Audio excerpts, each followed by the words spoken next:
भारत की खोज किसने और कैसे की। स्वागत है आप सबका आज के इस वीडियो में। दोस्तों, भारत का इतिहास ना जाने कितने रहस्यों से भरा है।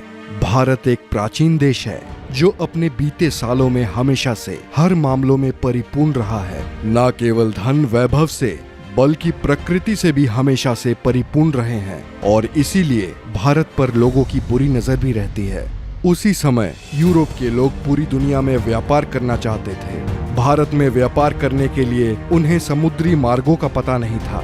उस समय अरब के लोग भारत के रास्तों को जानते थे, लेकिन उन्होंने यूरोप के लोगों को मार्गों के बारे में नहीं बताया। वास्को दी गामा पहले शख्स थे जिन्होंने भारत के समुद्री मार्गों को खोज निकाला था। कोलंबस भी भारत को खोजने गए थे, लेकिन अमेरिका जा पहुंचे। हालांकि आजकल पढ़ाया जाता है कि भारत के समुद्री मार्गों की वास्को दी गामा ने खोज की थी। सचमुच यह हद दर्जे की मूर्खता है कि भारतीय बच्चों को यह पढ़ाया जा रहा है कि वास्को दी गामा ने भारत की खोज की। पढ़ाया यह जाना चाहिए कि वास्को दी गामा ने यूरोप को पहली बार भारत तक पहुंचने का समुद्री मार्ग बताया। दरअसल पहले यूरोपीय देशों के लिए भारत एक पहेली जैसा था।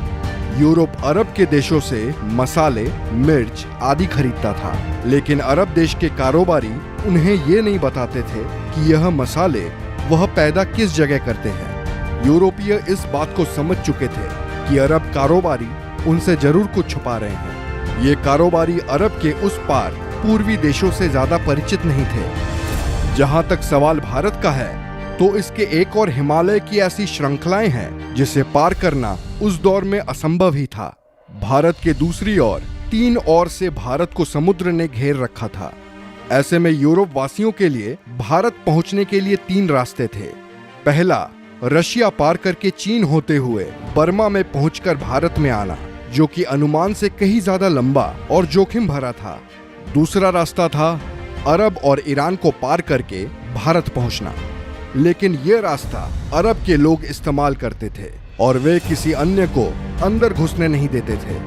तीसरा रास्ता समुद्र का था, जिसमें चुनौती देने वाला सिर्फ समुद्र ही था।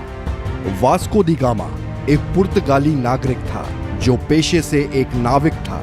इसका जन्म 1460 ईस्वी में पुर्तगाल के साइनस में माना जाता है। उस समय में अरब के लोग यूरोप में मसाला बेचा करते थे जो वो भारत से लाते थे।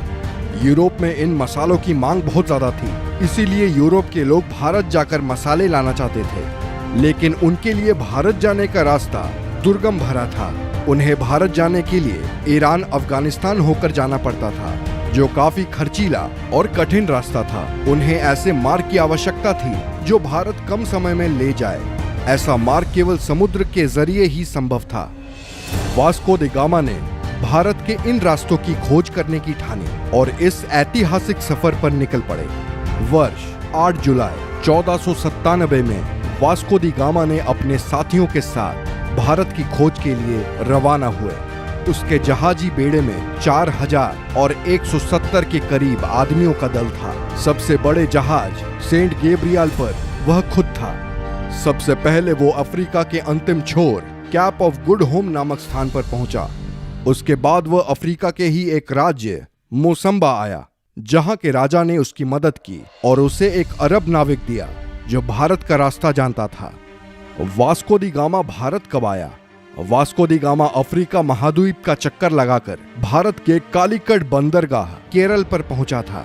20 मई 1498 की तारीख थी जब वास्को दी गामा भारत के कालीकट बंदरगाह पर पहुंचा। भारत की खोज का यह सफर करीब 10 महीनों का रहा। भारत आकर वास्को दी गामा ने स्थानीय राज्य के राजा से व्यापार का समझौता किया। उसने कई प्रकार के मसाले खरीदे। भारत से पुर्तगाल आने के दौरान समुद्री तूफान से उसके जहाजी बेड़े को नुकसान पहुंचा और उसके दल के कई लोग मारे गए। पुर्तगाल लौटने पर उसका भव्य स्वागत किया गया। अगली बार भारत आने पर उसने कालीकट के राज्य पर आक्रमण कर दिया और कत्लेआम लूटपाट की। वास्को दी गामा ने यूरोप के लुटेरों, शासकों और व्यापारियों के लिए एक रास्ता बना दिया था। इसके बाद भारत पर कब्जा जमाने के लिए यूरोप के कई व्यापारी और राज्यों ने कोशिश की और समय समय पर वे आए और उन्होंने भारत के केरल राज्य के लोगों के धर्म बदलने में महत्वपूर्ण भूमिका निभाई। पुर्तगालियों की वजह से ब्रिटिश लोग भी यहाँ आने लगे। अंततः 1615 ईस्वी में यह क्षेत्र ब्रिटिश अधिकार में आया। 1698 ईस्वी में यहाँ फ्रांसीसी बस्तियां बसी। फ्रांस और ब्रिटेन के बीच के युद्ध के काल में इस क्षेत्र की सत्ता बदलती रही। 1503 में वास्को पुर्तगाल लौट गए और 20 साल वहां रहने के बाद वह भारत वापस चले गए। 24 मई 1524 को वास्को दी गामा की मृत्यु हो गई। लिस्बन में वास्को के नाम का स्मारक है। इसी जगह से उन्होंने भारत की यात्रा शुरू की थी। दरअसल 1492 में नाविक राजकुमार हेनरी की नीति का अनुसरण करते हुए किंग जॉन ने एक पुर्तगाली बेड़े को भारत भेजने की योजना बनाई ताकि एशिया के लिए समुद्री मार्ग खुल सके। उनकी योजना मुसलमानों को पछाड़ने की थी, जिनका उस समय भारत और अन्य पूर्वी देशों के साथ व्यापार का एकाधिकार था।